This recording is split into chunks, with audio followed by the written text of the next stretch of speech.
Please pray with me. Lord, may the words of my mouth and the meditations of our collective hearts be always acceptable in thy sight, O Lord, our strength and our Redeemer. Amen. Simon Peter is one of my favorite people in the Bible. We know from the biblical narrative that sometimes he is bold, even brash. And we also know that in his heart of hearts, he always wants to get it right, but there are those times when he just sort of misses it. And it is those very qualities in Peter that make him fully human. He's one of my favorites because despite his failings, Jesus chose Peter to be the rock upon which he would build the church. And when I think about that, and I think about my own faults and failings, it gives me hope that God might be able to use me too. In our gospel lesson today, Peter's question reminds me of that wonderful adage, often wrong, never in doubt. It's important to know the context of the question he asks, because in that day, the rabbinic tradition was that you were required to forgive 3 times. And so you can just imagine Peter trying to get it right, that he's been with Jesus. He heard the Sermon on the Mount, that Jesus is wont to turn tradition on its head. You remember, you've heard it said, an eye for an eye and a tooth for a tooth, but I say to you, turn the other cheek, go the extra mile, love your enemies. So Peter must be thinking, how much is enough? So he doubles the number and adds a little extra for good measure. And he asks Jesus, how many times, Lord, are we to forgive? As many as 7? And Jesus, no, Peter. And he gives him an answer that essentially means infinity. Jesus tells Peter and you and me that he's asking the wrong question. It's not a quantity question. It is a quality. It is about how we live our lives. And we know, do we not, that forgiveness is a big issue. It is something we all struggle with. In the New Testament alone, there are over 75 references to forgiveness. It seems to be a part of our human condition, that we hurt one another and we are hurt. Extending forgiveness, receiving forgiveness is hard work, but imperative work. Easier said than done. Now, please know that when I speak about forgiveness this morning, I'm not speaking about those who are in an abusive relationship. That's a wholly different matter. But we are called each day of our lives to work on this issue of forgiveness. Soon you will pray the Lord's Prayer. Forgive us our trespasses as we forgive those who trespass against us. Jean Vanier wrote a book called Becoming Human that I think offers a helpful lens, a way to think about and frame this notion of forgiveness and forgiving. Jean Vanier, over 50 years ago, began a community of people who choose to live with people with intellectual disabilities. You may know of it. It's called L'Arche, named after Noah's Ark, a place of refuge. and new beginnings. There are over 100 communities around the world, including 2 communities here in Washington, D.C.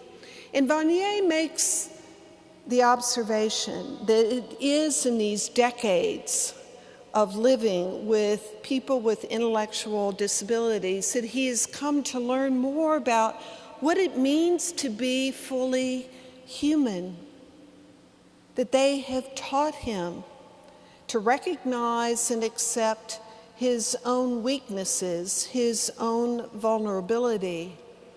And through that, he no longer has to pretend that he is strong, or he is clever, or he is better than anyone else or everybody else.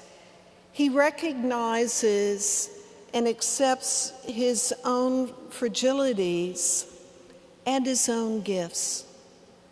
The people with intellectual disabilities are all about heart and trust. They aren't able to present anything other than who they are, fully human, no mask, no pretense. Barnett offers 3 basic principles to the notion of being on the road to forgiveness. The first principle is that each and every person, no exceptions, has value, and that we share a common humanity. I think that sense of sharing a common humanity was on full display in the aftermath of Hurricane Harvey and Irma. We saw the horrendous need, and people responded, heart to heart, neighbor to neighbor, white, black, brown, every color on the human rainbow spectrum, rich, poor, young, old. No one asked first what anyone's political party affiliation was, their religious affiliation or lack thereof. The labels that society would place on each one of us fell away when people were in tangible touch with our common shared humanity. Each person has value, and we share a common humanity. Principle 2, we have to believe that each person is capable of change and in the possibility of human redemption. I'm reminded of an incredible story of forgiveness and redemption that one of our Cathedral congregation members shared with me. This is a man who's been engaged in prison ministry for many years. And he tells the true story of a group of men, male inmates, that he's been praying with for some years. And one day when he gathered with this group, one of the most hardened, tough guys in the group walked in holding an envelope, and he said, "I wrote to her." This man had been on death row virtually all of his adult life. He'd brutally murdered a man. And twice, when he was scheduled for execution, his execution was stayed. The third time he was scheduled, he was told there won't be a stay this time.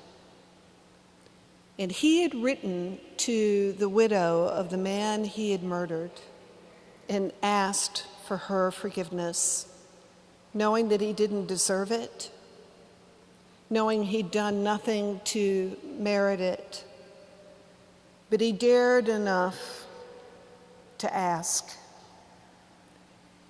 And as he was about to be executed, a miracle happened and his sentence was commuted.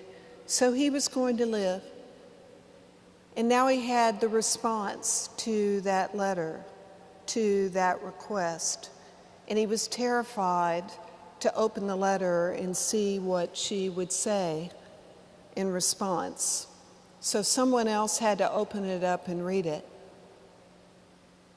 And she wrote, "I forgave you 20 years ago, and I've been praying for you every day since." Mercy, forgiveness, redemption. It is possible with God's help. Third principle, that at our very core, we long for unity and peace. Don't we know that to be true in our own experience? Who wants to live with broken relationships, broken hearts, a broken world? We all long for healing and wholeness and reconciliation in peace and unity. Think of the miracle in South Africa with Archbishop Desmond Tutu leading the Truth and Reconciliation Commission. Who could have believed that that country could reconcile? Currently, we look at Colombia and their embryonic efforts of unity and peace, and how Pope Francis went to that country to help pray and encourage the hopeful signs of new beginnings, and the leader of FARC asking Pope Francis to forgive him. Peace and unity at our core, our deepest longing. Samuel Chadwick wrote that it's wonderful what God can do with a broken heart if God gets all the pieces. Toward the end of his book, Jean Vanier quotes a German theologian, Geiko Müller-Fahrenholz, who speaks about forgiveness. And he says that as we work toward forgiveness, let us reflect that each one of us are created in the image of God. God, the most merciful. And as such, our calling, our ministry is to be mirrors of mercy. It's hard, I know, but that is what we are called to do each and every day, to strive toward healing, wholeness, restoration, reconciliation. On this day, if you've come with a broken heart, pray about joining with our healing ministers later in the service and let them pray with you, giving God all of those broken pieces and bits. And if you are in a position to offer mercy and forgiveness, pray to be a mirror of mercy. We're all here one for another. Your clergy are always prepared to meet with you, to pray with you, to help you on that journey. It's important work. It's imperative work.